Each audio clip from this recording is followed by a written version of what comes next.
pembuktian. Upaya-upaya pembuktian mengumpulkan fakta itu antara lain harus misalnya kalau meninggal kita berarti itu otopsi. Kalau mungkin luka berat, luka ringan kita visum. Visum itu pemeriksaan. Visum tertentu. Nah kadang-kadang masyarakat tidak mau. Sebenarnya masyarakat mau apabila si penyidik bisa menjelaskan secara ini maksudnya begini. Ini nggak kayak begini apa?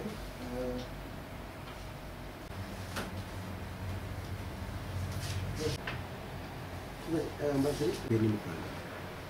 Saya dinas sejak tahun 1985 dan saya kebetulan bergelut di bidang reserse dan sekolah reserse baik di Indonesia maupun di Thailand, dan juga ikut seminar-seminar maupun workshop dan FGD.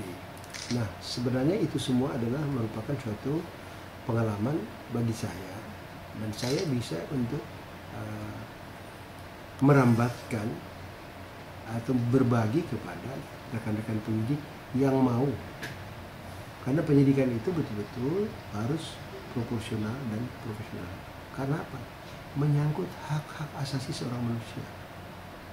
Bayangkan kalau misalnya dia lagi tidur di gedor rumahnya, ya, kalau kemudian digeledah, kalau dia tidak mengetahui atau tidak paham benar tentang manajemen penyidikan, tentunya sangat merugikan yang bersangkutan, maksudnya si penyidik, juga yang merugikan orang yang diduga sebagai tersangka.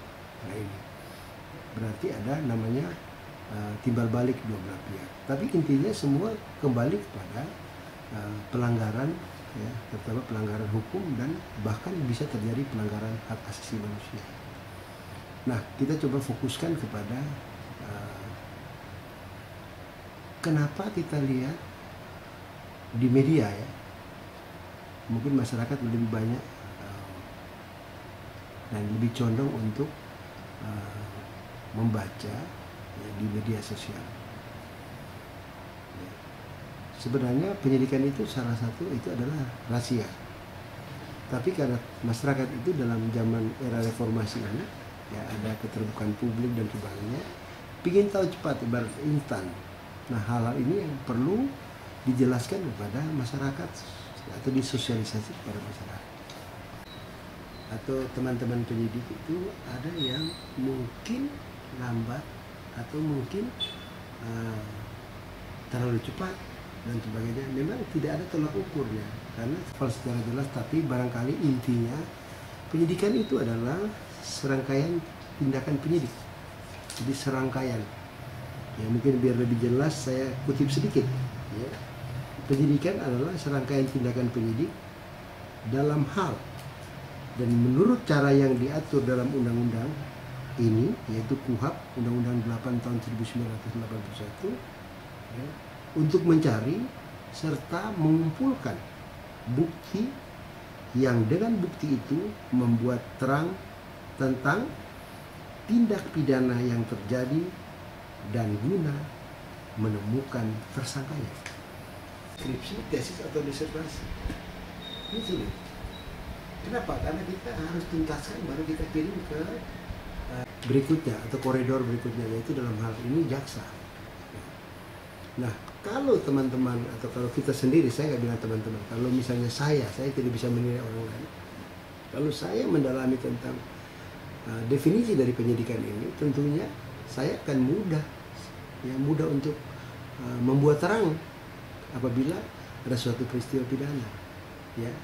Contoh, ya, tadi kan ada mengumpulkan bukti dan fakta, ya, berdasarkan peraturan perundang-undangan. Tentunya peraturan perundang-undangan selain KUHP juga peraturan-peraturan dalam hal, ya, mendukung pelaksanaan tugas daripada penyidik. Nah, di sini tidak pernah ada kata-kata alat bukti. Maaf, bukan saya mengkoreksi teman-teman penyidik, tapi ini tidak pernah saya baca itu, ya, karena setahu saya yang saya pelajari bahwa kita hanya membuat terang dengan aturan yang benar, mencari fakta dan bukti, ya. Kalau kita sudah dapat fakta dan bukti yang benar, tentunya akan terang dan gampang untuk menemukan pelakunya. Ya, sehingga betul-betul pelayanan prima dalam apa yang disampaikan oleh pimpinan Polri betul-betul ya harus bisa kita implementasi dengan nyata kepada masyarakat. Ya, jangan jadi lebih pusing. Ya, ini saya bukan berarti sopin, tapi saya berarti saja masalah hakim sudah diatur dalam ini bab 16. Jaksanya sudah diatur. Dan ini satu namanya criminal justice system. Ya, ini yang perlu mungkin kita belajar, kita bangun lagi sehingga betul-betul masyarakat akan merasa trust kepada kepolisian negara Republik Indonesia. Ini yang saya contoh misalnya banyak teman-teman dan saya juga dulu karena saya tidak terlalu mendalami waktu masih baru sampai periode pertama. Kadang-kadang kita berbicara alat bukti. Setelah saya simak, alat bukti itu masuk di bab 16. Alat bukti yang sah itu adalah di pasal 184 KUHP, keterangan saksi, keterangan ahli, surat, petunjuk, dan keterangan terdakwa. Dan kalau kita melihat bab sebelumnya, pasal sebelumnya, pasal 183, ya biar tidak salah, kalau peristiwa pidana atau perkara, ya, kita siapapun kita belajar. Kalaupun kita menimba ilmu pengetahuan ke negeri Cina atau Tiongkok. Nah, ini tadi saya sudah singgung 184. Nah, coba kita mencoba mencermati pasal 183 KUHP. Hakim tidak boleh menjatuhkan pidana kepada seorang kecuali apabila sekurang-kurangnya dua alat bukti yang sah ia memperoleh keyakinan bahwa suatu tindak pidana benar-benar terjadi dan bahwa terdakwalah yang bersalah melakukannya. Jadi berbicara terdakwa itu di tingkat di sidang pengadilan. Nanti teman-teman jaksa yang buat dakwaan, ada dakwaan primer, sekunder, dan kemudian dari dakwaan itu dia menuntut si terdakwa. Tetapi teman kita teman-temannya kan gampang. Nah, juga SMU dia bisa menganalisa, padahal kita biasa, setahu saya yang menganalisa itu rata-rata strata 1 atau strata 2. Dia bisa analisa kasus dan analisa yuridis.